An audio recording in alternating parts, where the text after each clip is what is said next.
cerebral, o sea que el cerebro es más sustancia blanca que gris, ¿ok? Claro, porque nosotros necesitamos, para entender, la sustancia blanca son los axones, ellos permiten las conexiones, ¿ok? Todas las conexiones dentro del cerebro, fuera del cerebro, ocurren a través de los axones, entonces obviamente es de esperarse que haya más sustancia blanca que gris en el cerebro.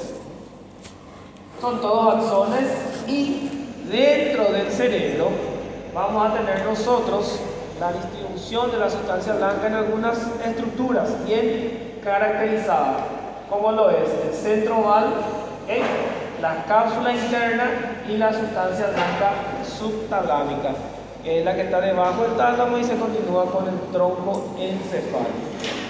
Ahora, ¿cuáles son los tipos de sustancias blancas que hay dentro del cerebro? Vamos a tener tres tipos de sustancias blancas. La primera de ellas son las llamadas fibras o sustancia blanca de asociación. Estas fibras generan puentes que conectan un giro con otro giro, puede ser en lóbulos distintos, pero siempre en el mismo hemisferio, ¿okay? Por ejemplo, vamos a ver después una fibra que es la fibra arcuata, que permite conectar el área de Broca con el área de Wernicke. Es una fibra de asociación. Va a unir dos giros, lóbulos distintos, pero en el mismo lado del hemisferio. Luego tenemos las fibras comisurales. Cuando hablamos de comisural, nos referimos a la sustancia blanca que conecta ambos hemisferios. Hemisferio derecho con hemisferio izquierdo. El principal protagonista, sin duda, nuestro cuerpo calloso. ¿Okay? Y luego tenemos las fibras de proyección. Son aquellas fibras que van a salir del cerebro. Por ejemplo, la vía piramidal.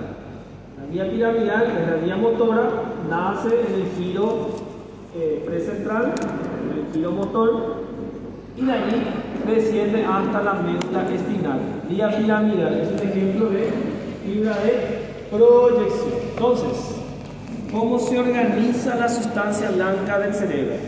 En tres grupos. Asociación, conecta distintos giros dentro del mismo hemisferio. Comisural, conecta estructuras distintas en ambos hemisferios, o sea, conecta el hemisferio derecho con el hemisferio izquierdo. Y la de proyección son las fibras blancas que salen del cerebro hacia otras estructuras, hacia el tronco, cerebelo o médula espinal. El centro oval es nada más que la agrupación de estas tres fibras, ¿okay? Ahí vamos a tener fibras de proyección, como son la vía piramidal, que está en azul. Vamos a tener las fibras de asociación, que son fibras cortas que conectan giros dentro del mismo hemisferio. Y tenemos las fibras comisurales, que son las que conectan ambos hemisferios. En el punto donde convergen los tres tipos de fibras, a eso le llamamos el centro oval. ¿Y por qué oval? Que es lo que yo siempre le digo a los alumnos. Anatomía es fácil. Se parece a un huevo, entonces le llamamos anatomía, le llamamos centro oval. Solamente por eso, ¿okay? En un corte coronal parece como un huevo, como un ovoide. Por eso le llamamos centro oval. ¿Okay? Bueno, el centro oval tenemos dos, derecho e izquierdo, y va a compactar los tres tipos de fibras. Va a compactar las fibras de proyección, las de asociación y las comisurales. Muy importante, cuando se llega a lesionar el centro oval de un paciente, podemos tener lesiones de las tres tipos de fibras, tanto las comisurales, las de proyección y las de asociación. Por ello, lesiones en el centro oval generan mucha discapacidad en el paciente. ¿Okay? Ahora, ¿cómo se dispone el centro oval? El centro oval se encuentra aquí arriba, debajo mismo de nuestra corteza, ¿ven? Aquí arriba. Debajo del centro oval, las fibras blancas se van compactando, es como que se van uniendo y van a formar lo que conocemos la corona radiada. ¿Por qué radiada? Porque parecen como los rayos del sol o como los rayos de la rueda de una bicicleta, quieran llamarlo. Esta corona radiada desciende hasta la base del cerebro y va compactando las fibras. Se parece como un embudo. En portugués embudo era funil. Funil. Muy bien. Yo no tengo el portugués porque el portugués es un poco, como le dicen ustedes, enferruchado. Oye, ¿qué es lo que ocurre entonces? Vamos a mirar aquí, está en el rojo, la corona radiada, que son las fibras blancas que están descendiendo del centro oval, se van compactando, se van uniendo una a una, ¿ven? Desde la más lejana se van uniendo,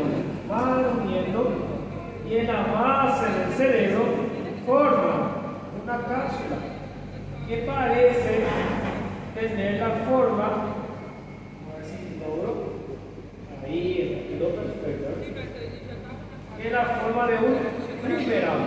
¿Saben lo que es el boomerang? Sí. Una forma así como una triangular. Muy bien.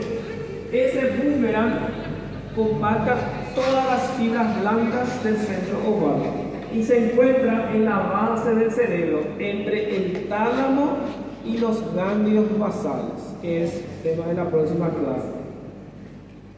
Muy bien, vamos a hablar entonces de las fibras de proyección. Son aquellas fibras que van a abandonar el cerebro hacia el tronco, cerebelo y médula espinal. Todo inicia aquí, en la corona radiada, que son las fibras blancas que descienden de la corteza cerebral. Por ejemplo, para entender, ¿verdad? La corona radiada, esta porción viene del lóbulo frontal. Probablemente sea la vía piramidal que está descendiendo. ¿Okay? Estas fibras son del lóbulo parietal. Son las vías que traen la información sensitiva. Estas fibras son del lóbulo occipital, traen la información visual. Entonces, todas las fibras blancas, desde el frontal hasta occipital, convergen en el centro del cerebro y forman un solo cordón llamado cápsula interna. ¿Okay? En Brasil no sé cómo es, pero en Paraguay pueden ver en las calles, en los postes de luz, ¿vieron ya? Llenos de cables. ¿Okay? Cables. Esos cables que hacemos nosotros, cuando llegamos cerca de un poste, compactamos todo para que no estén colgando. La misma cosa ocurre en el centro oval. El centro oval, que sería la corona radiada, los cables están todos sueltos, pero a medida que llega a la base del cerebro, vamos juntando esos cables y formamos una estructura llamada cápsula interna, que va a compactar toda la fibra blanca que está descendiendo o subiendo, ¿verdad? Muy bien. En un corte axial o un corte transversal del cerebro, para entenderlos, esto que vemos aquí en el medio, de aquí es nuestro tercer ventrículo. ¿Sí o no? ¿Afuera? Muy bien. ¿Cuál es la pared lateral del tercer ventrículo? Este núcleo. ¿Qué núcleo es?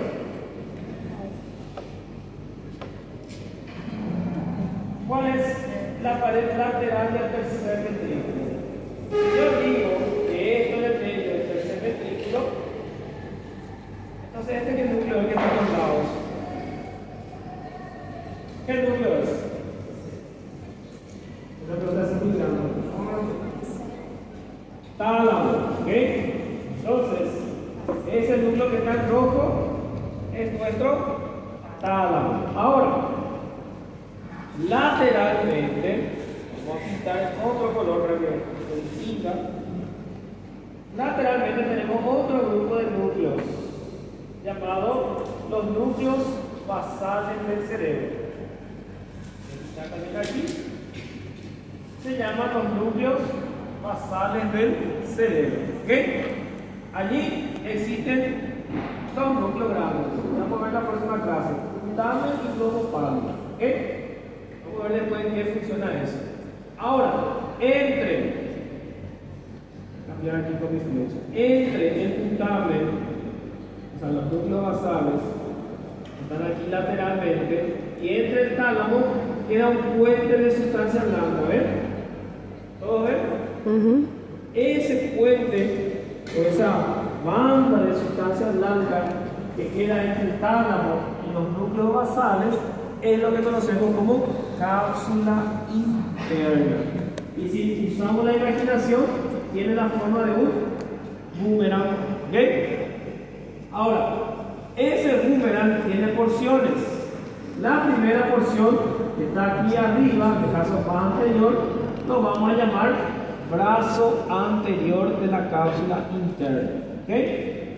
El brazo anterior va a tener principalmente fibras descendentes desde el frontal al puente y van a controlar el nervio facial. ¿Okay? Los movimientos de la cara. Y las ascendentes como las tálamos frontales, que van a ser principalmente para el proceso de la memoria.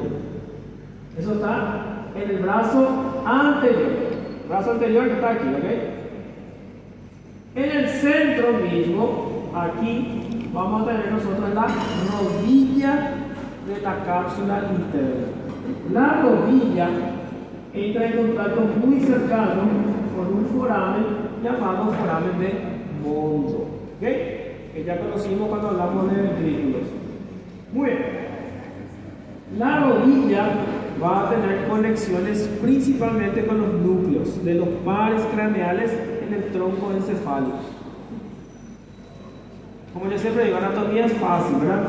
Si hay un brazo anterior, existe un brazo posterior. Muy bien. El brazo posterior, y ojo con ese detalle, el brazo posterior es el que converge la mayor cantidad de fibras. ¿Okay? Aquí van a estar las principales vías, como por ejemplo la corticoespinal, que es la vía piramidal, está aquí en el brazo posterior. ¿Okay? Vamos a tener las fibras ascendentes, como las laterales, que traen la información sensitiva. Esas todas suben en el brazo posterior. Dolor, temperatura, la motricidad voluntaria, la vía piramidal, todo cruza por el brazo posterior. Entonces, hasta ahora, ¿cuáles son las partes de la cápsula interna? Brazo anterior, rodilla, brazo posterior. El brazo anterior se delimita entre dos núcleos, los núcleos basales y el núcleo caudado. La rodilla hace contacto con el foramen de Mondo y el brazo posterior queda entre el tálamo y los ganglios basales. ¿Por qué es tan importante esto? Porque normalmente el tálamo es sitio habitual de dos grandes patologías: el ACV hemorrágico intraparenquimatoso, cuando el paciente tiene un hematoma dentro del cerebro, normalmente sangre en esta región, comprometiendo tálamo y cápsula interna. Y también los tumores malignos del cerebro tienen predisposición a nivel del tálamo, entonces también van a afectar la cápsula interna. Y por último tenemos dos porciones que están en la parte más posterior, una que está detrás de los núcleos basales, llamado retrolenticular, que se va a encargar de la vía óptica, y una que va a estar debajo, llamada porción sublenticular, que se va a encargar de la vía auditiva. Entonces, la cápsula interna en total tiene 5 porciones, que de adelante para atrás son brazo anterior, rodilla, brazo posterior, porción retrolenticular, y una que va a estar debajo, porción sublenticular. Entonces, 5 porciones de la cápsula interna. Ahora, pasamos ya a proyección, vamos a las de asociación. Que habíamos dicho, son fibras que conectan giros distintos dentro del mismo hemisferio, no cruzan la línea media, ¿ok? Muy bien, entre ellos vamos a ver principalmente las fibras de Q, que son fibras cortas que van a conectar los giros que están uno al lado del otro, ¿ok? Muy bien, que son las fibras en U, las fibras cortas, que normalmente van a conectar un giro con otro, pero siempre en el mismo lóbulo. Ahora, vamos a tener dos grandes fascículos, pregunta del examen final, esto es clave del examen final. Tenemos dos grandes fibras de asociación en el cerebro, principalmente en el hemisferio dominante. ¿Cuál es el hemisferio dominante? Izquierdo. Tenemos este fascículo llamado fascículo longitudinal superior. ¿Cuál es su trayecto? Inicia en el lóbulo frontal, pasa por el lóbulo temporal, aquí abajo, y también conecta con el lóbulo occipital. Es una fibra larga que permite conectar desde el frontal hasta temporal, pasando por el occipital. ¿Ok? Se llama fascículo longitudinal superior. Luego tenemos otro fascículo un poco menor que está abajo, llamado fascículo longitudinal inferior, y va del polo occipital, de la parte posterior, hasta el lóbulo temporal. Ahora, ¿por qué son tan importantes? ¿Qué es lo que ocurre con estos? El fascículo longitudinal superior, por su trayecto, permite conectar el área de Broca con el área de Wernicke, ¿okay? Y hace la integración del lenguaje, fundamental. El longitudinal inferior conecta el lóbulo temporal con el lóbulo occipital, permite la integración de la función visual y la función auditiva. ¿Qué significa eso? Si yo cierro los ojos y escucho esa música, ¿qué me viene a la cabeza? Un auto con una persona con un coeficiente intelectual bajo que cree que por poner música a alto volumen le deja más lindo, ¿verdad? Probablemente me viene eso en la cabeza. Eso es asociar corteza visual con corteza auditiva. ¿Okay? Por ejemplo, si cerramos todos los ojos y escuchamos el sonido de un pajarito, ¿qué nos viene en la mente? El dibujo de un pajarito. Eso es asociar corteza auditiva con corteza visual. ¿Okay? O por ejemplo, estoy seguro, acá ustedes todos ya habrán visto el video del doctor Torales, ¿verdad? El video prohibido del doctor. No. Les voy a pasar esto. Sí, Bueno, por favor. estoy seguro que si ven sus clases, cierran su ojo, le van a ver al doctor Torales. Eso es una manera de conectar, en el caso del campo visual, con el campo auditivo. Uno proyecta la imagen cuando asocia la voz de la persona. Y eso ocurre gracias al fascículo longitudinal inferior. ¿Okay? Por eso es tan importante. Muy bien. Entonces, fascículo longitudinal superior conecta frontal, occipital, temporal, y fascículo longitudinal inferior conecta temporal con occipital. ¿Okay? Dos grandes vías de asociación. Otra vía importante que asocia, en este caso principalmente en el sistema límbico, memoria y emociones, es el fascículo del cíngulo o el giro del cíngulo, que ya habíamos estudiado en la clase anterior. Esto es una fibra entera de asociación. Permite asociar el lóbulo frontal, el lóbulo parietal, occipital y parte del temporal. Prácticamente conecta todos los lóbulos para integrar una función fundamental que es la memoria. ¿Okay? La memoria necesita de varios artefactos. Necesita una imagen visual, necesita una información auditiva. La memoria se puede almacenar no solamente con ver, sino que se puede almacenar almacenar por escuchar, por sentir, ¿ok? Entonces, la memoria es un proceso integrado muy complejo entre todos los lóbulos.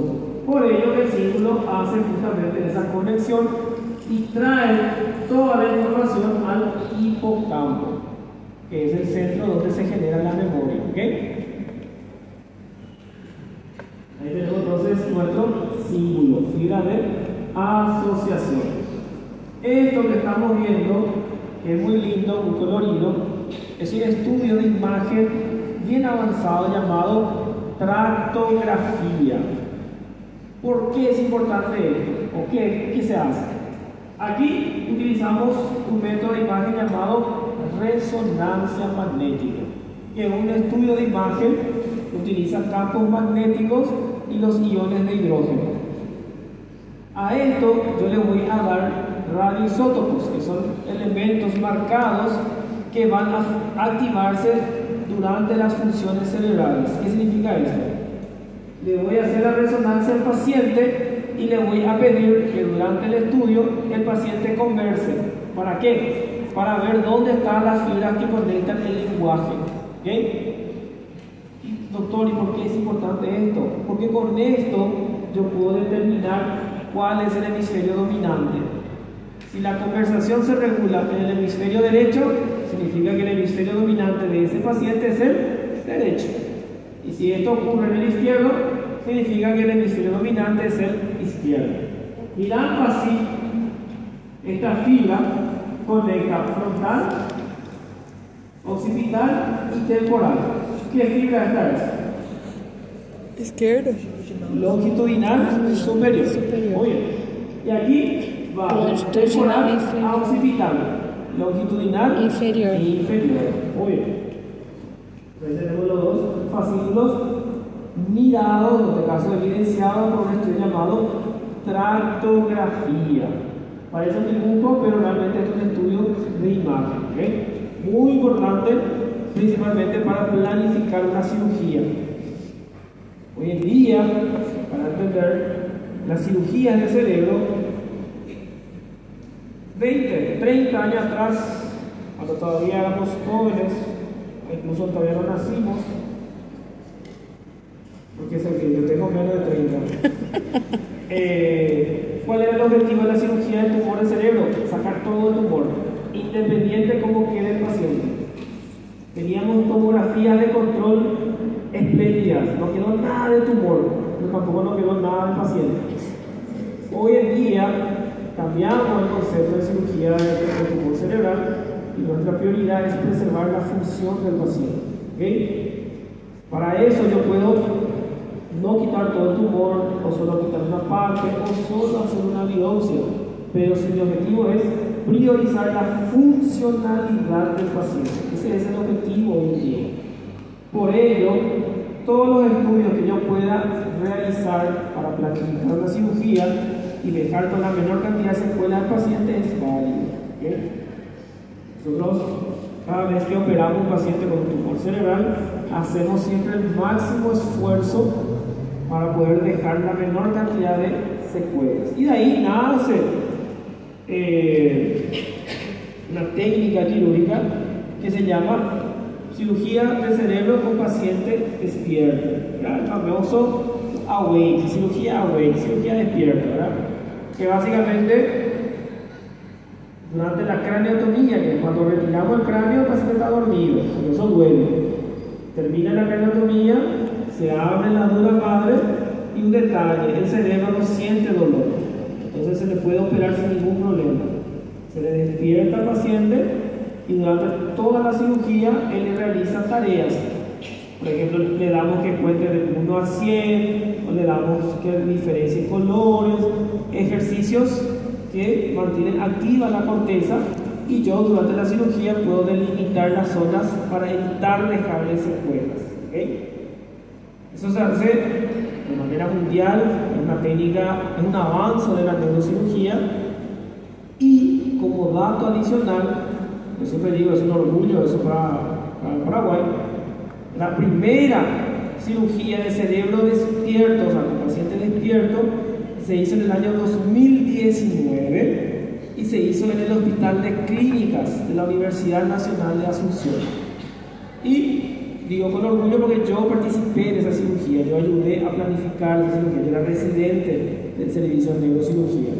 Si buscan en noticias, tienen ahí en Google, primera cirugía con paciente despierto del cerebro, Hospital de Clínicas, ahí va a salir la foto. Y si me reconocen, van a ganar un punto.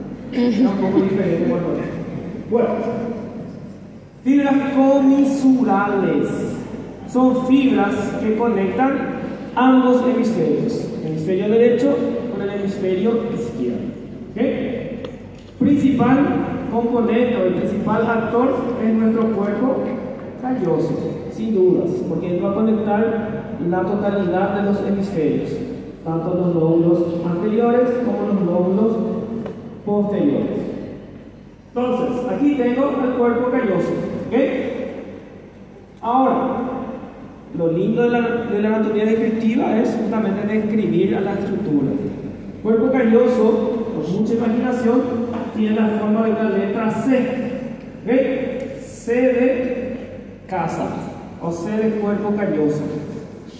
Y tiene partes. La parte más anterior, recordando, esto que está a la izquierda de ustedes es anterior y esto, donde se ve el cerebelo, es posterior. La parte más anterior que está ahí la vamos a llamar el pico del cuerpo calloso, o también conocido como el rostro del cuerpo calloso. ¿Okay? Y va a conectar la parte orbitaria de nuestro lóbulo frontal. La parte que mira más hacia adelante ahora, aquí la vamos a llamar nuestra rodilla del cuerpo calloso. ¿Okay? Y se va a encargar de conectar ambos lóbulos frontales. Vamos para arriba ahora. Vamos a tener el cuerpo del cuerpo calloso. Y es la porción más grande del cuerpo calloso y permite conectar en su totalidad tanto los lóbulos temporales, parietales y frontales. Nos permite la conexión total. Y la última parte del cuerpo calloso, de aquí atrás, lo vamos a llamar rodete o también conocido como esplenio del cuerpo calloso. Y va a conectar los lóbulos occipitales. Entonces, podemos ver el cuerpo calloso permite conectar todos los lóbulos. ¿Okay? El pico conecta los hilos orbitarios del frontal. La rodilla conecta los lóbulos frontales. El cuerpo es el que conecta mayor cantidad de lóbulos. Conecta los frontales, frontal izquierdo con frontal derecho, parietal izquierdo con parietal derecho y temporal izquierdo con temporal derecho. Y por último, nuestro rodete o esplenio que conecta los lóbulos occipitales. ¿Okay? Muy bien, mirándole desde arriba, porque esto era mirándole desde los lados, corte sagital. Ahora vamos a mirarle desde arriba. ¿Cómo es el cuerpo calloso? El cuerpo calloso tiene un centro donde vamos a encontrar nosotros las fibras longitudinales, que son fibras que cruzan de adelante para atrás. ¿Okay? Desde estas fibras parten fibras transversales que van hacia los lados, que es lo que realmente conecta los hemisferios. Ahora, esas fibras, cuando penetran en los hemisferios, tienen unos nombres específicos. Por ejemplo, la parte que penetra en el lóbulo frontal lo vamos a conocer como el forceps menor o forceps minor. ¿Okay? Que va a conectar principalmente los lóbulos frontales. La parte que está para atrás lo vamos a conocer como el forceps mayor, ¿okay? Que va a conectar los lóbulos temporales y occipitales. Y lo que queda en el centro, como muestra aquí, lo vamos a conocer como el tapetum. Tapetum viene de tapete. ¿Por qué? Porque parece un tapete. Anatomía es fácil, comparando con cosas cotidianas. Muy bien, eso es mirando desde arriba al cuerpo calloso. Y usted me va a decir, ¿cuál es la función del cuerpo calloso? Conectar ambos hemisferios.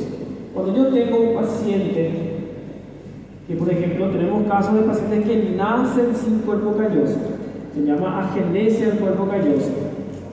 Ocurren dos situaciones. A veces el paciente no manifiesta ninguna sintomatología, que es la menor de los casos. La mayoría tiene un grave retraso de desarrollo psicomotor. ¿Por qué? Porque los hemisferios no están conectados, ninguno domina al otro, entonces las funciones sufren. El paciente no habla, el paciente no aprende, el paciente incluso puede no caminar a consecuencia de eso. ¿Okay? Se llama el síndrome de la desconexión callosa. No hay conexión del cuerpo calloso. ¿Okay? Y como la medicina es muy interesante, ¿verdad? Es una enfermedad que se llama epilepsia. ¿Escucharon hablar? ¿Sí? La epilepsia, el paciente sufre de algo que se llama convulsiones, que es cuando ocurre una descarga masiva de energía eléctrica de toda la corteza cerebral. ¿Qué ocurre? Muchas veces la convulsión inicia, vamos a suponer, inicia en el hemisferio izquierdo y luego pasa al derecho por el cuerpo calloso. Entonces, ¿qué vimos nosotros? Esa conexión ocurre gracias al cuerpo calloso. Y pensamos, ¿qué pasa si nosotros mismos cortamos el cuerpo calloso del paciente? Y hicimos eso, separamos precisamente la parte anterior del cuerpo calloso y vimos que los pacientes mejoraban de sus convulsiones. ¿Okay? Eso hoy en día sigue siendo una de las opciones de tratamiento quirúrgico cuando la epilepsia no se resuelve por medicamentos. ¿Okay? Se llama callosotomía. Nesse caso, se fazer essa cirurgia, o paciente não perderia a função? Claro, por eso que la callosotomía, que es desconectar el cuerpo calloso, solamente se hace en la parte anterior, para no dejarle secuelas funcionales al paciente. Muy bien, ese es el principal riesgo justamente, ¿verdad? Porque si yo me sobrepaso, puedo dejarle secuelas importantes.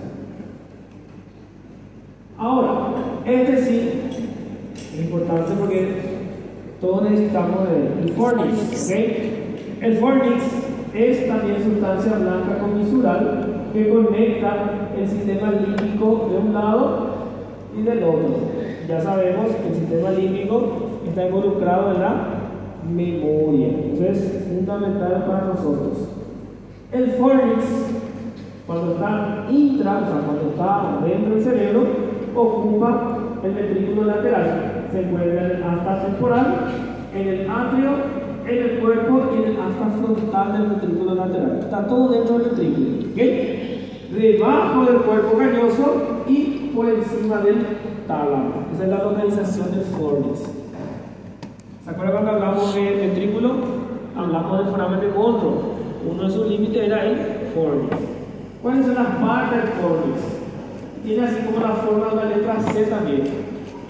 Solo que aquí tenemos la parte más posterior, que es la parte que está dentro del asta temporal, del ventrículo lateral, lo vamos a conocer como fimbrias. La fimbria es el hipocampo como tal. ¿Okay? Allí es donde realmente se genera la memoria. Ahí es donde está todo lo que es la función de la memoria. Desde la fimbria parten unos pilares que van ascendiendo y lo llamamos pilar posterior del fornix.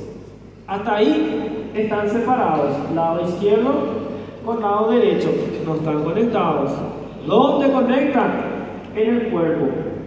En el cuerpo del fornix, el fornix derecho, aquí entra en contacto con el fornix izquierdo.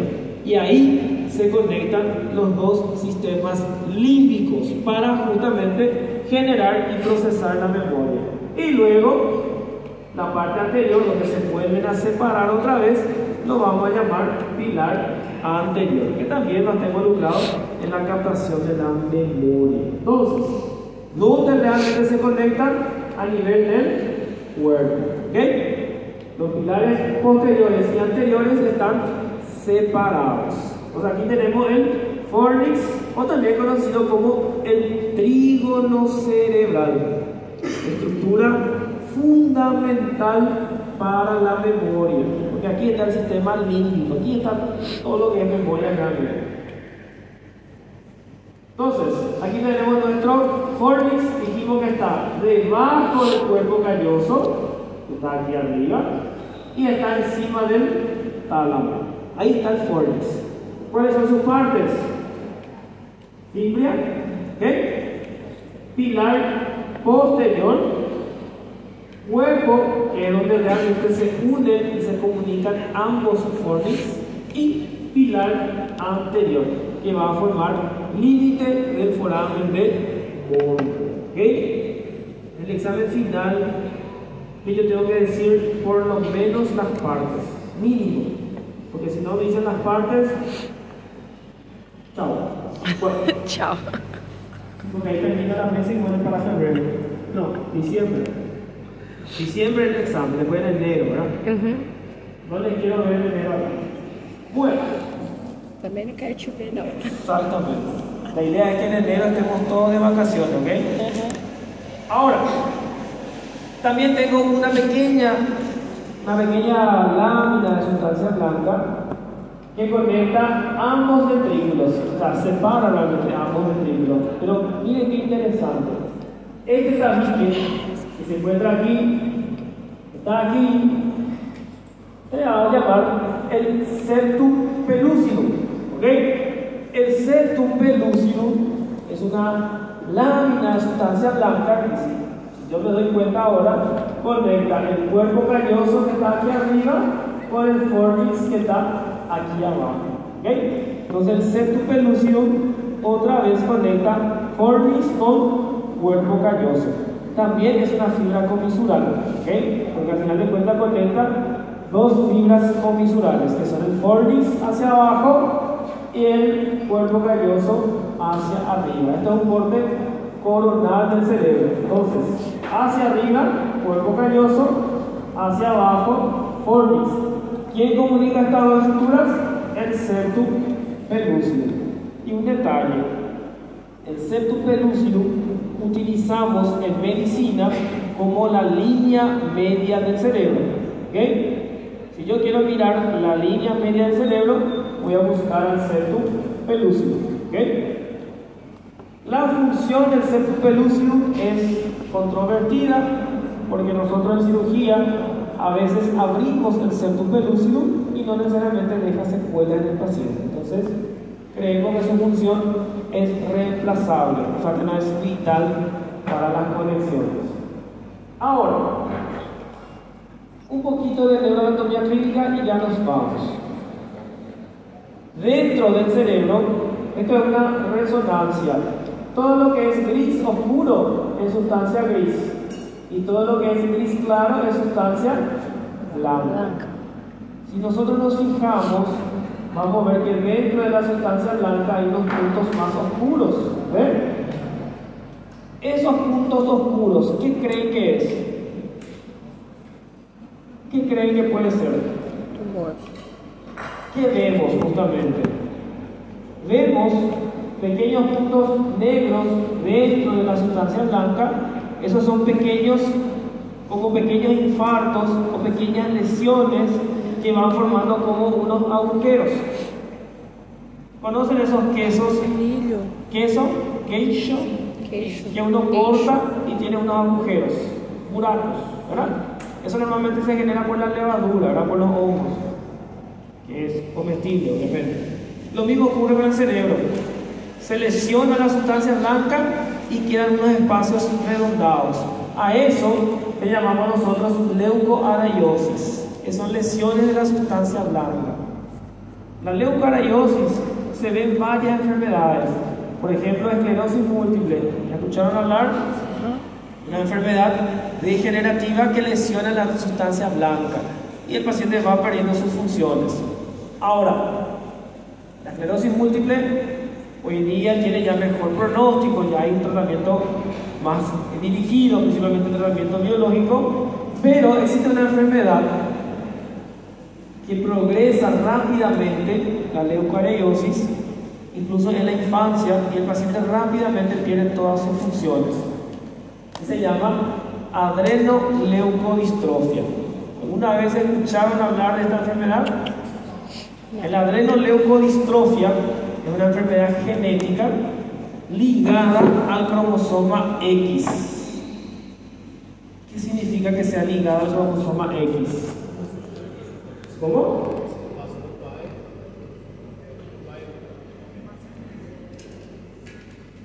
Casi. Não, é de mãe, né? Pasa de la mamá De mamãe. al hijo, exactamente. Muy bien.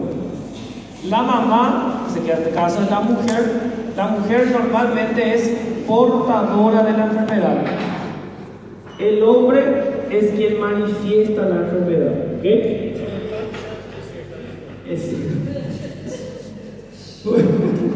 Muy bien. Es una enfermedad genética, entonces uno no sabe si va a tener o no. ¿Cómo desarrolla?